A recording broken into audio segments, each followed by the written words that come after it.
עצה טובה, עצה נכונה. לחסוך ייסורים, לחסוך דאגות, לחסוך הרפתקאות. לפני הייסורים, לפני הבום. לחסוך כמה דקות, להרים את העיניים לשמיים, תעתני לכבוד השם יתברך, תודה רבה על הכל. אני מודה לך על הכל. תודה השם יתברך על כל מה שיש לי.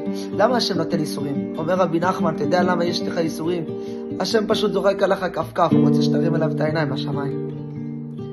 אומר רבי נחמן, על ידי שתרים את העיניים לשמיים לפני, ששום דבר לא קורה, הכל בסדר עכשיו, אבל הרמת את העיניים לשמיים, חסכת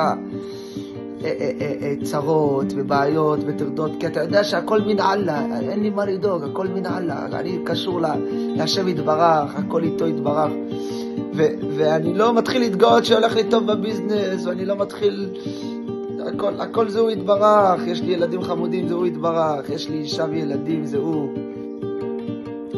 מכונית, אנשים, הכל זהו יתברך.